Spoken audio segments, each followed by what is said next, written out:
the network.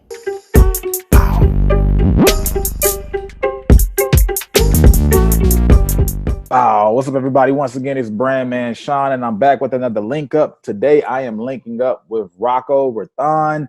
He is another digital marketer, and the guy's done a lot, man. So we're gonna get his perspective. You're gonna hear about a lot of the things he's done, the people he's worked with, some of the things he can talk about, some he can't. But even we're gonna even touch on why he can't talk about certain things, because it's gonna give you guys a lot of perspective of how this game really does work, and they want to keep it current.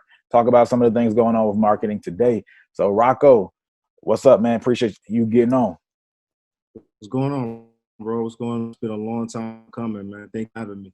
Yeah, for sure, man. Definitely, been seeing you for a good minute. We didn't hit each other up for the first time a good minute ago. But, some things, they come together at a long speed. Everybody's working. I'm glad to be able to really, get deeper into the combos. And, like, I still don't fully know yet. How'd you get your game started? I know you mentioned that you started off in traditional marketing. So, like, were you even in the music industry at all? Yeah. I went to school for marketing, and then my last year, I had an internship with Selena Johnson's manager, the singer from Chicago. Okay. Right. So I had a marketing internship with her. So, I was helping her on her chapter 5 Underrated album. I was the marketing intern for that album release. So that's when I say traditional marketing, at that time it was 2011. So the whole digital marketing thing wasn't really popped off yet at that time. Okay. So to really paint a picture, especially for people who won't have no idea, like what did traditional marketing look like? What did your day-to-day look like at that time?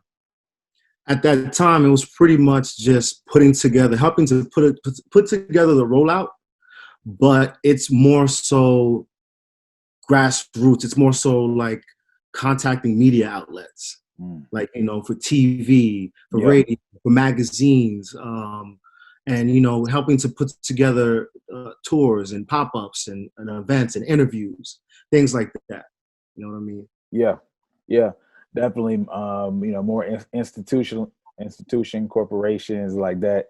Yeah, like the traditional gatekeeper way. Yes. Things. Yeah, very, very B2B in politics versus straight to consumer, basically. Mm-hmm. Got you. So from there, what was it about that internship that made you keep going and say you wanted to do it in music? I mean, keep it a buck. Like, I always wanted to work in music. That wasn't even a question. That was something I knew I wanted to do since I was a little kid when I saw Puffs behind the music. Oh, man. When I found out you can work in music without being a musician, I knew that's where my career path was going to go. Like, it's never been a question. Dang. So it was like, oh, it's a wrap now. and what's crazy is, like, I had like a street team internship with Interscope, like my freshman year of college. And then I just fell off with the whole music thing altogether. Word? And what was that? At that time, like, and I'm showing my age here, I'm 32.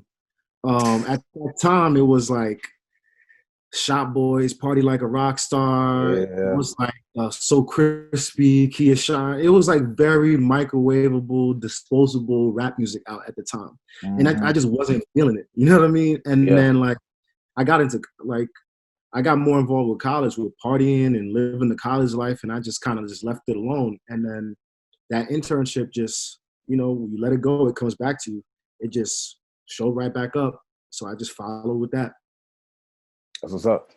So from the Selena Johnson internship, if we go down your path, where do we get to a point where you're like, okay, I feel like I'm actually making an impact on an artist marketing campaign? You might not necessarily be the sole impact, but where you're like, okay, this campaign is really going, and I see what this game really looks like. It was when I linked up with this artist producer named Velas.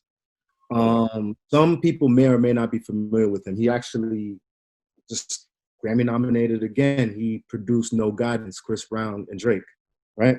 But back then, I was one of the people who discovered him. He's from upstate New York. He lives like about an hour north of me. Dope. And we basically ground up, bro. We came up together. Like, I'm talking about like sharing sandwiches, no money, but trying to break into the music business. And because he like wrote and produced everything on his own, there were certain things we didn't need to pay for. You know what I mean? We didn't need to pay for production. We didn't need to do all these things. So a lot of it fell on me trying to like put plays together to get things going for him, right? And what was more important than that, there was a lot of trial and error. A lot of things went wrong. You know what I mean? Learned as we went. Because that was around that same time when the blogs were really starting to pop up. Like the blogs were becoming relevant and breaking an artist, right? So I just decided, I was like, these traditional ways that I just learned, I'm like, this is not really right now. It's dying, and it's already hard to break in with an artist who's brand new. Forget how talented he is. He's new. Yeah. So I was like, let me start working in media to facilitate helping him, because if I could make those relationships on the blog and I could help, that was my logic behind it. Yeah, infiltrate. Exactly, right? But like I'm already like that's one of my talents. Like I'm just a great writer. So when I went into the media end, it just took off. That's from me going from blogging for Funk Flex and DJ Enough to going to the Source to being editor at the Source. And all this time, I'm like, my network and the people I'm meeting, I'm helping pull Velas up. And at the same time, other people are seeing what I'm doing with Velas, and then they're reaching out to me like, yo, can you do the same thing for me? And that's how like my personal business started to grow. Dope. So you never wanted to be like a manager or anything in particular? Yeah, when I came into the growing up and when I came in, yeah, that's something that I always thought about. But managing, I realized is just not. And I'm sorry if I'm saying things that are kind of too real and too harsh.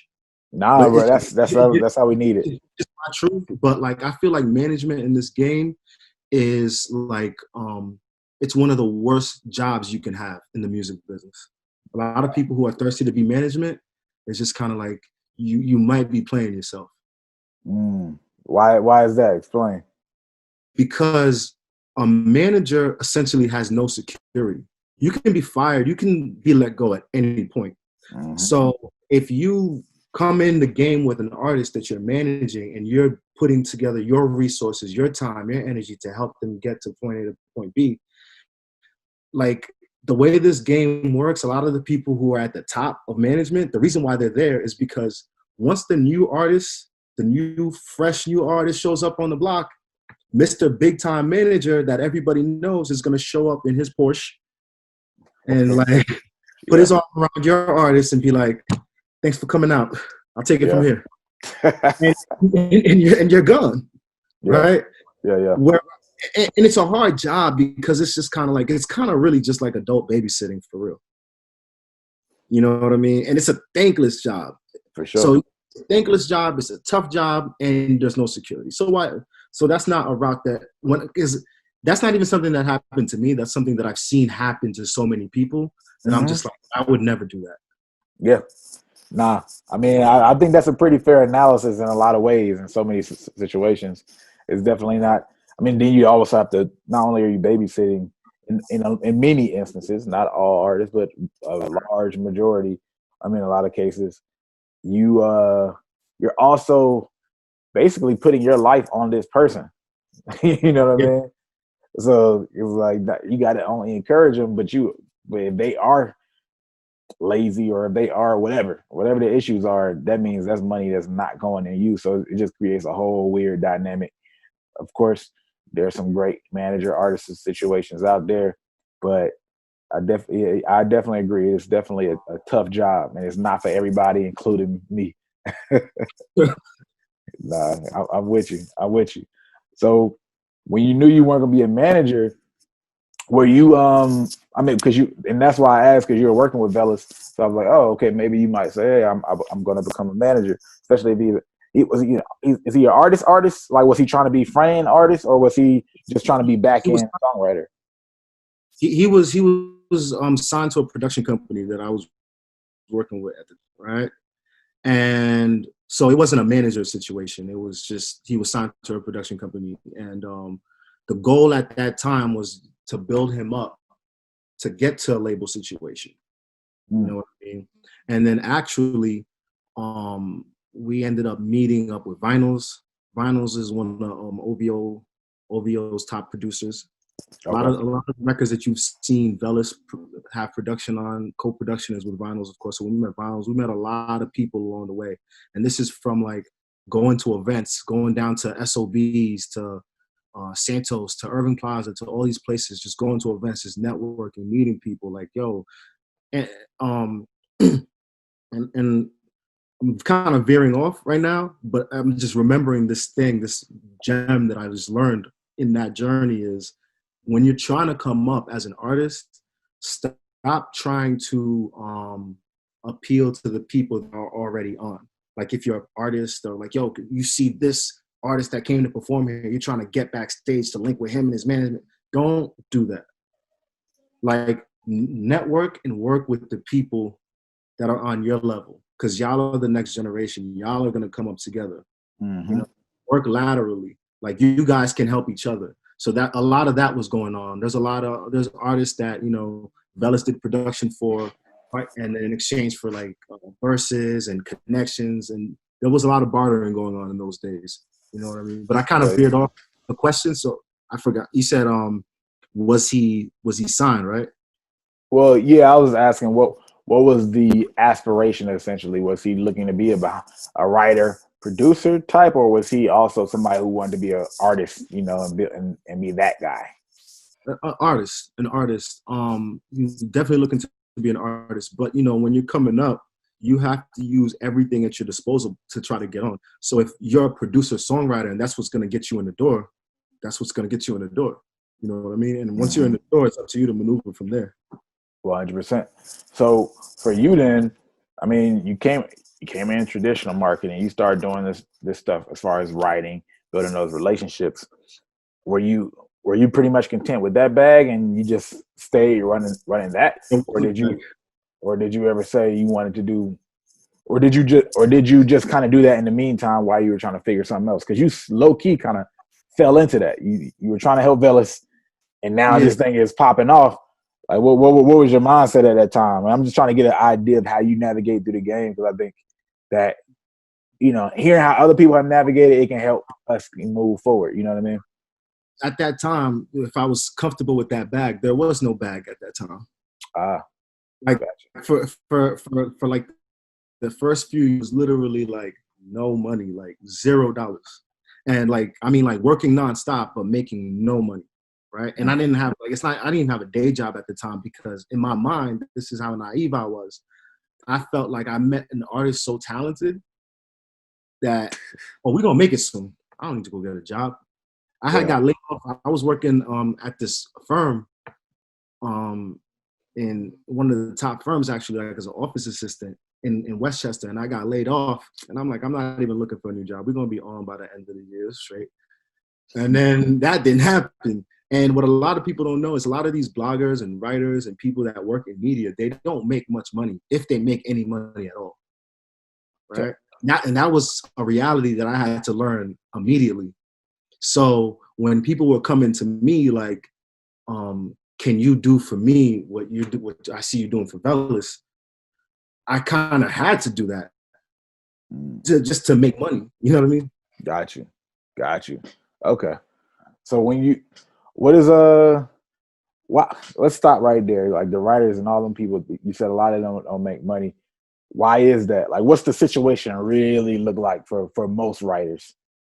Most writers, like, they might make like, and let me not front on Hot 97, because I did get paid there.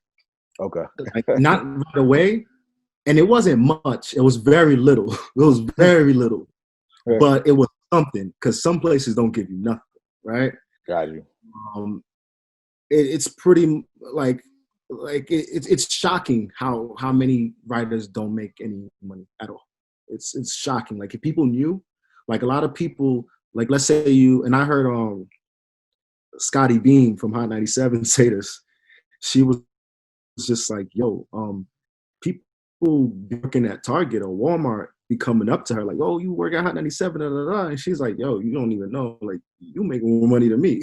Like, that's the reality. Yeah, yeah.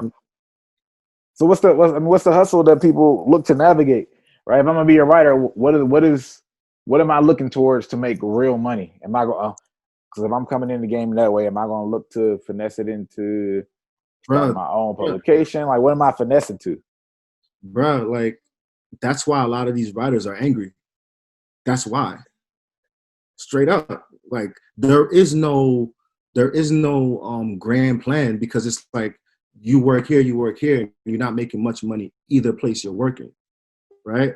Yeah, And like for me, I was just like, hell no. Hell no, no way. Like, yeah. I have to do something. So that's when the idea of the Rap Fest came about. And the Rap Fest, I literally like sat in like my bedroom at the time. I was living in my mom's crib, rent free, of course, because that was a saving grace. Yeah. You know what I mean? And I was sitting in my bedroom, and like I remember being on WordPress, just putting everything together, built the website, built the staff, and that the goal in that was to have my own publication. And I remember thinking to myself, like, yo, I'm gonna launch this, it's gonna be lit, and I'm gonna pay everybody. Mm. And I'm gonna have all the best writers come work for me because I'm gonna pay everybody, whatever. Right? But that's another story, because it's just kind of like the partner that I had at the time. Well, one of them, I was partners with him on Rap Fest and with the Bella situation, and then we all ended up parting ways with him. You know what I mean? Yeah. And it was rough for me to do, because it's like you build something from scratch and you watch it become this thing that everybody in the industry knows about, but you have to walk away from it because the shit ain't right. Mm.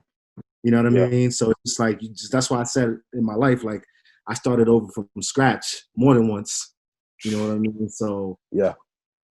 like when it comes to like people writing, I always used to like try to like get people, talk to writers and be like, yo, we can do this, we can do that. Let's come together and do our own like thing, and like really like we all have it, but let's form our own thing and this that. But I realized quickly that a lot of people, they just want to write, but they're not business minded, right? And they're not eager to own anything. They Right. just want to just get a check, no matter how little it is. So I was just like, okay, yeah, I'm good. And, that's that. Got you. Okay. Cool. Well, man, yeah. I'm not gonna go all deep into that direction because just that whole writing thing is something in and of itself. But shifting back Dying art over, form. you said what? It's a dying art form too. People don't read it. That too. People, you write whatever. It's better to just create videos. Like that's why YouTube is so popping. that's why we here on YouTube. You know what I mean? That's why it is. So when you switched over, well, I mean, your next move into marketing, right? Like, tell me, after Bellas, like you worked with so many artists and situations. You had certain things pop off. Tell me about one of the situations and what you learned, like one of your successes. You know what I mean? And then we might get into like a more failure type situation. But kind of what did you learn from it and some of the nuances, giving people an idea of the back end and what that really looks like from a marketing standpoint, if you can go that deep. I know, we can only talk about Um, so much in some of these situations.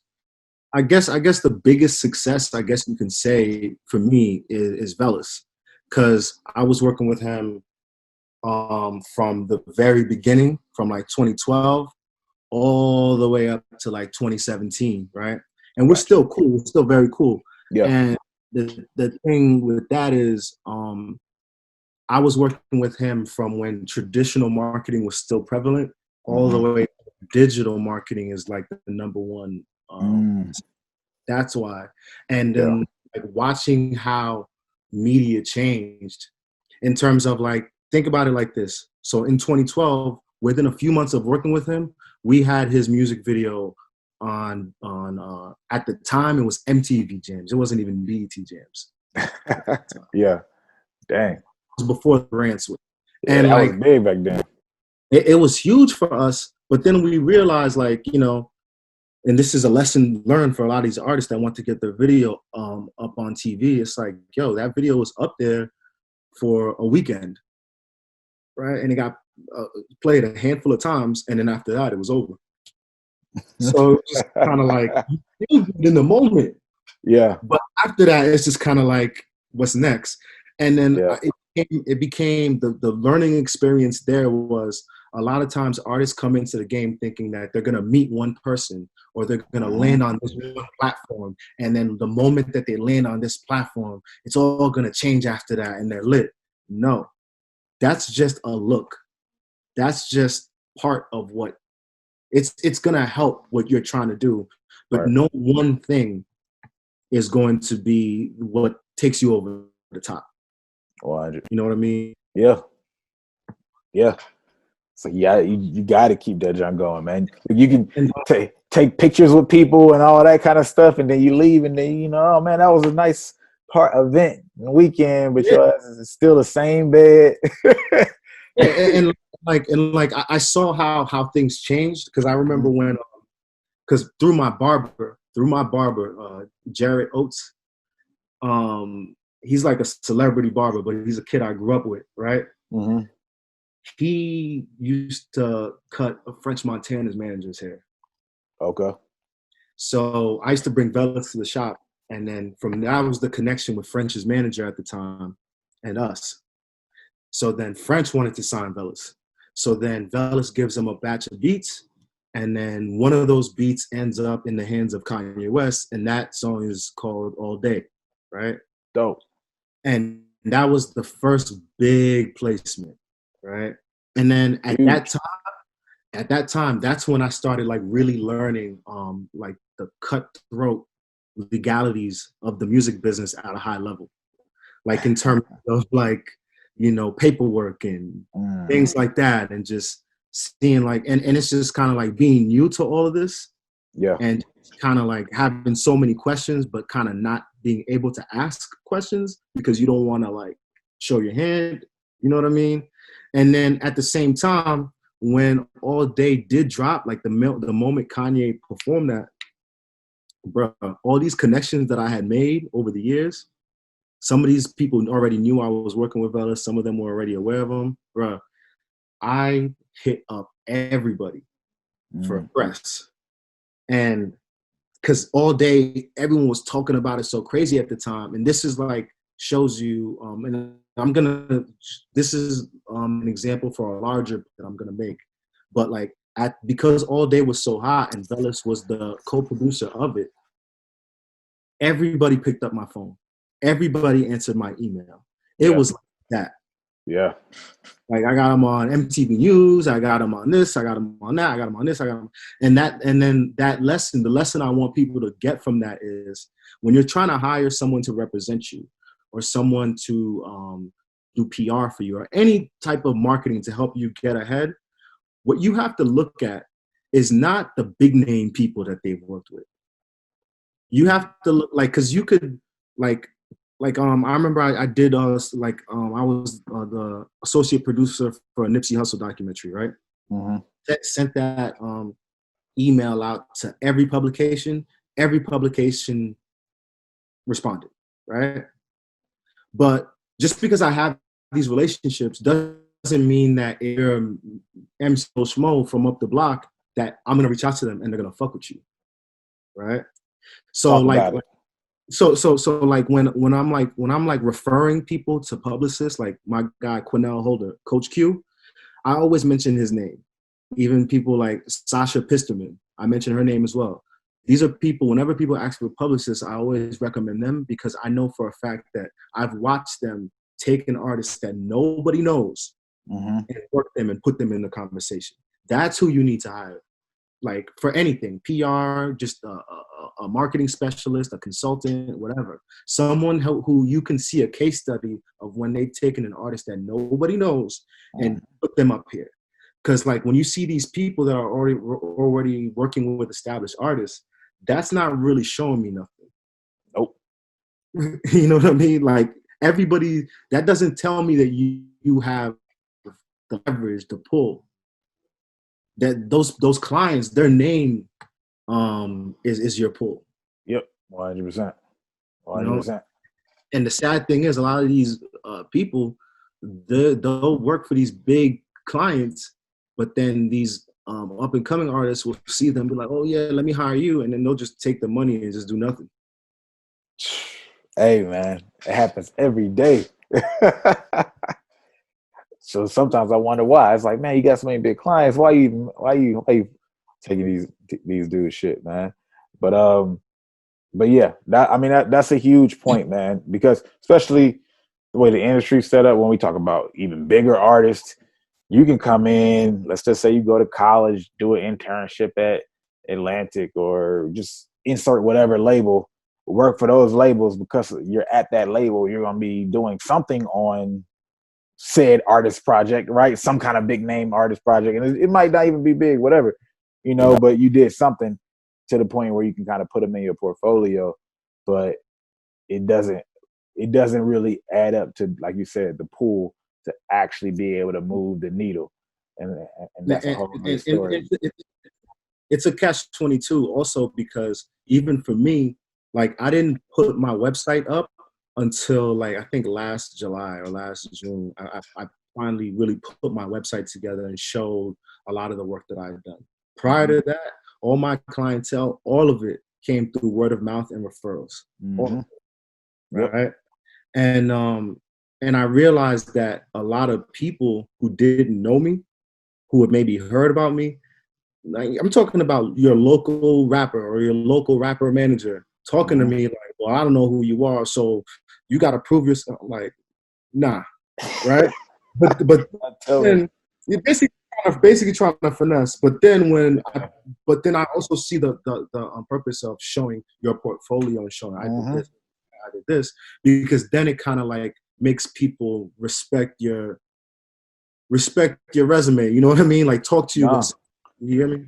Yeah, I mean it's that, like you said, it's the catch-22.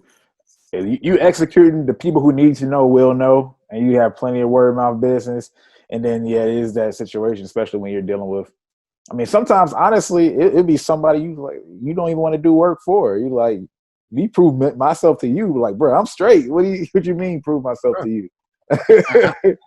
After I got my money up, because I had been saving my money, been smart with money, bro. Like for the past several years, if I see it's gonna be a stressful situation, nope. I don't care how talented. And there's been times where I take the money and then start working, and I see red flags popping up, like not following directions or not being lazy or just the whole nine. I send out. I don't even tell them I'm refunding them. I just refund them. Yeah, I've had to do that a couple times. Yeah. So I mean, all right. So this is a perfect segue though into like, what do artists do wrong? Because I think so many artists are afraid of getting scammed, right? Which there's plenty of people scamming out there. They don't understand. Like they can't even identify when they're dealing with somebody who's actually real and actually doing the stuff, and they don't know that their baggage, almost like a boyfriend girlfriend relationship, that baggage you bring in from that stuff to the right people, like it's like they're not for it, bruh. Yeah, they're trying to get rid of you. They're like, nah, I'd rather give you your money back. I don't want that headache. Like I'm not trying to scam you. I don't want to, because if you're out here scamming people and you're trying to do it the right way, you're only gonna ruin your name anyway. That's a short-lived game. So tell me what artists do wrong. What can, as a matter of fact, we'll start here. Like, what can get them fired by you? The quickest thing is just kind of like not understanding boundaries. Like in terms of you're blowing up my phone all day long about random stuff, like expecting me to just drop everything I'm doing to tend to your BS at all points in the day, or like someone, like you said, that baggage from being afraid of getting scammed. So now it's just kind of like every little thing is like overanalyzed and it's almost as if they're looking to find something that's wrong, right? And, Yeah. and then it's just kind of like when they don't understand something, they start to panic, like, and it's just kind of like I had a client sign up for a distribution service just to kind of help them, right? And then like there was something that they didn't understand. And then I guess they thought that I steered them in the wrong direction, and they started panicking, right? And just like, please call now, call now. It's like, and it's just kind of like, bro, just read the thing. Like, you just misread it, please. Like, I can't keep doing this every time. Like, you know what I mean? But the most important thing that really like makes me not deal with artists is people who just don't follow directions. Because as someone who does marketing and represents clients, like I have my job, but you have things you have to do as well to make this work, right? Yeah. So I'm very clear on what you should expect of me and what I expect of you. So if you say you understand, and these are things that I write out, like I give to them. So it's like, you can't, because there's a lot of people, and there's people like, you can't just talk to them on the phone. Like, you gotta like make sure you send that email or that text message. So it's in black and white. So you can't say that I didn't tell you. Yeah. Right? Yeah. and it's just kind of like you let them know what's expected of them, and they just don't follow directions. And because they don't follow up on their end, things are not working as good as they could. And then guess who they start to blame? Yeah. So now, because the old me, because like when I needed the money, I would keep working. But now that I don't need the money, it's just kind of like, if I already see you're not following directions, this whole thing is not going to work. So who cares? Like, here's your money back. On to the next. Yeah. It's like you don't have time for it. It's not worth it. And it's like the artists, the clients that I've worked with or collaborated with people on certain projects, where the people follow directions, it works perfectly. Perfectly. Yes, sir. Yes, sir. So why is it? So, because I didn't even know that when I first really got into it, and I actually had to have a client that was doing work, like really putting in concert with what I was doing. That was when it first clicked. It's like, oh shit, this is the difference. This person is, is doing it. Like, yeah, it takes a whole perspective, and then you start looking like, I need more people like this, because then what I do is really gonna accelerate it, and it's all gonna work. Versus somebody else is like, you just beating on a dead horse. What is when it comes to, I mean, how artists should approach marketing right now? Let's say if they can't work with any kind of like marketer, like anybody who's an expert per se or whatever, right? Like if they just have to try to figure it out themselves, what would you tell them to do today? Well, the first thing I would tell them is to you could still keep recording your music, but before you decide to put your music out, go on the internet and learn. Do your due diligence. Learn about how things work. Like, learn about licenses and copyrights and things like that. Like there's people who come to me to do work, and they don't even have their paperwork together. So it's like, if this shit does take off, you can't even make money off of it, right? Yeah. So there's that. But then also, like, one of the ways when we were coming up with Velas, one of the ways that I did was I would like look at like Source or XXL Magazine or MTV Jams or whatever, and I would see someone up there and like, how'd they get up here? Like someone who's like, maybe I'm just finding out about them. I'm like, how'd they get up here? Then I'll go work backwards and find out, okay, who did they work with? What did they do? Like, the people who are where you want to be, find out what they did to get there. That doesn't mean you have to copy it step for step, but just knowing what is available to you is going to help you, right? Like, one of the best sayings ever in life is, if you keep doing something and it's not working and you keep doing it, that's the definition of insanity, right? And it's just kind of like, there's people, I'm sure you know, just people you grew up with that have been making music for 10, 15 years, and they still local. It's not that they make bad music. It's just that they haven't changed their approach at all, right? Yeah. So Yeah. it's like nowadays there's different ways for an artist to break. The best way for an artist to break right now, and I tell this to every client, even if it's not a client, I tell them is consistency, providing content. Yeah. And when I say content, I don't mean just your song. If you are an artist in 2020 and you're releasing music on the internet and you don't have a music video, your song doesn't exist. Nobody's going to be checking for it. And at that point, you're really just hoping to get lucky. That's essentially that's what you're doing. So it's like if you sit back for a whole year and you learn the game and you put together a strategy. It might not be the best strategy, but you put together some sort of strategy and you save up, you stack up your money. By the time you are ready to drop your music, you're going to be in far better shape to have success than if you just record your music and just start it out sporadically. You know what I mean? 1 year of hard research and learning, 6 months of that could save you a lot of time wasted and save you a lot of money. For sure. For sure. Yeah, I think preparation is definitely underrated. And this whole just get out there. It's cool. You can build stuff and you can test and experiment, but making sure you put more time into your preparation, making more creative in your video, you know, whatever that is. Just spending time on the front end can definitely save you back end headaches. So, all right, outside of that, then, if I'm all right, I'm gonna prepare. I'm gonna really get myself in the right mindset, understand the game a lot more, and definitely that reverse engineer from where artists are, who they work with is a huge gem. I hope that doesn't go over people's head. You definitely need to do that.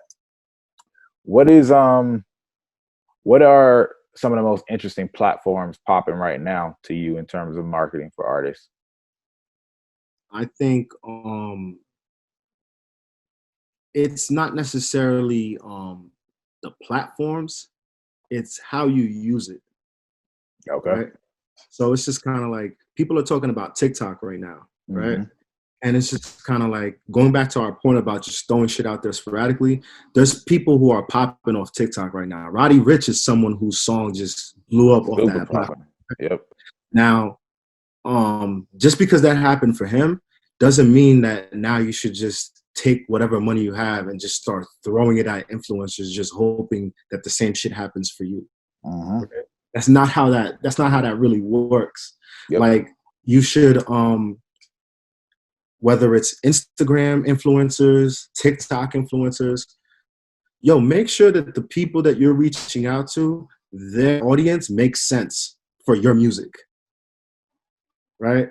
Make sure that at least there's a connection there. Yeah. And then also learn the platform. Like if once you learn Instagram, you're gonna be able to know, okay, who's got fake followers, who's got fake likes, who's faking it, who has low engagement, like where you shouldn't be spending your money. Like, you know what I mean? Just because it's a platform doesn't mean you should be spending your money there. You get what I'm saying? 100%. So it's also like a combination of things. Like I always say, like people come in and they're like, there's some clients that I have reoccurring, and it's just like you tell them, but hey, you want to keep spending money? Fine.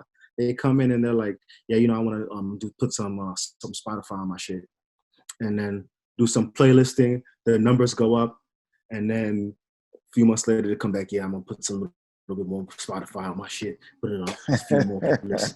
It's kind of like, bro, what about if you just that money that you're spending on that Spotify and you're boosting your streams? What about if you just save up your money and then talk to me and let's figure out, or just figure it out on your own about like, okay, I'm going to put X amount on Spotify. I'm going to put X amount on with these Instagram influencers, these TikTok influencers. I'm going to run advertising here. You know what I mean? And then that's when you're really going to see a change in your trajectory. But Exactly. as far as the platform that's I feel like the most effective is definitely the advertising. 110%. Yes, sir. It's so underrated, and I always have to like explain to people like the importance of it and how effective it is. It's a matter of it's there, everyone could do it, but it's who's doing it. Mm-hmm. That's the difference. Yep. It's like I remember, like I was talking to a client. It's just like, yeah. I'm not gonna go through y'all no more. I figured out y'all formula. I was like, word. Go ahead, pal. I love it. I love when that happens, bro. It's just like it's a difference between hiring people who know what they're doing and people who don't know what they're doing. Yeah. Yeah. That just makes me think. It's direct to consumer. It's taking away the gatekeepers. Yeah. It's taking away all the middleman riffraff and all that stuff. It's because essentially a lot of what's happening in marketing is product placement. It's I put my product, my song here, and hopefully enough people hear it. And out of the people who hear it, hopefully they like it. Yep. That's the basic concept for radio, for TV, for blogs, for playlists, for so many different aspects in it. But advertising, when done correctly, it goes directly to the type of people who like the type of content that you're creating. Like there's so many different subgenres of hip hop, and there's so many genres of music. It's just kind of like J. Cole fans and Comethazine fans are not the same people. Not at all. Yeah. You know what I mean? So it's just kind of like who's your audience, and find them, and you go right to them, and they decide whether or not your shit is popping or not. And that's why I like working with gens and like working artist campaigns, and where we're doing some advertising, we're doing some Spotify playlisting, we're putting together this campaign. They're following directions, and then within like 2-3 months, they're out of here. Mm-hmm. Yeah.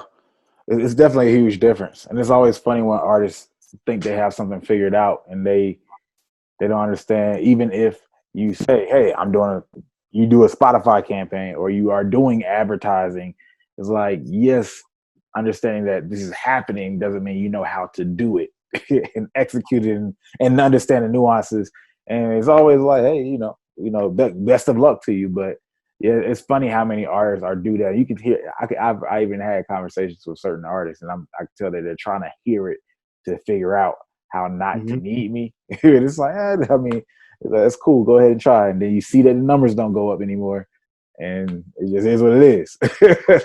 So my favorite thing is when people come to me and they're like, they see my prices, because that's part of the thing in life.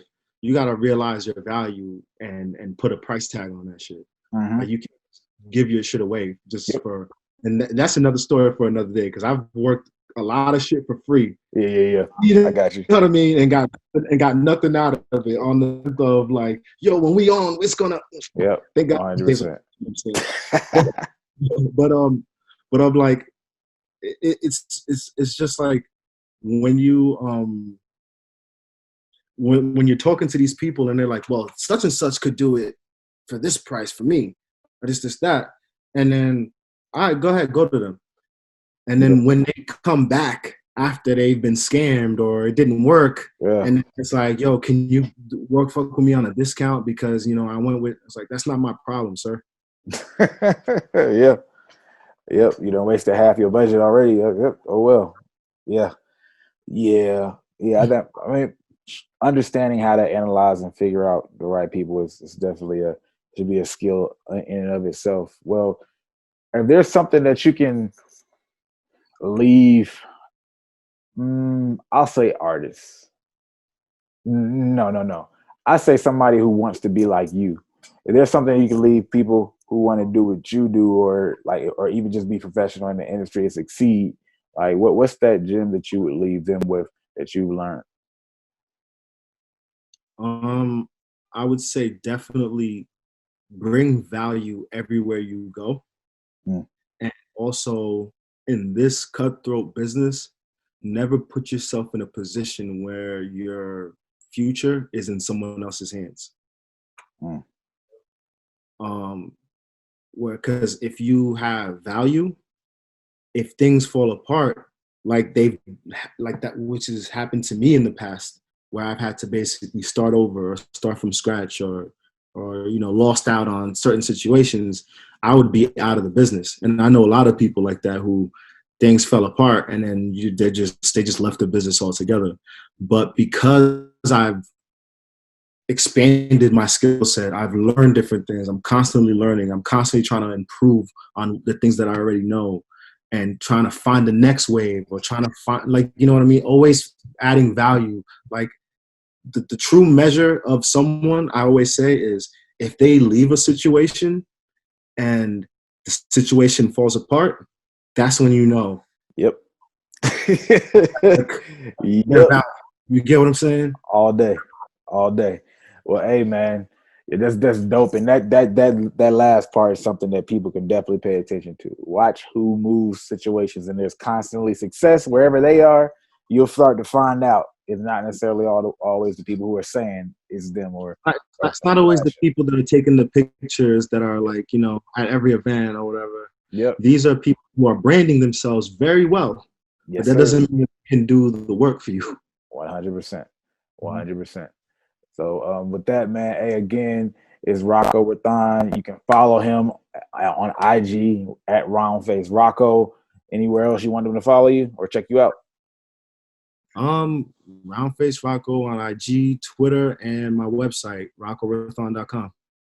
That's what's up, man. And all that information, of course, will be below on the screen, all that good stuff. It's yet again another link up. If you like this video, go ahead, hit the like button. If you like it, you might as well share it. And if you're not subscribed, you know what to do. Hit that subscribe button. It's the network.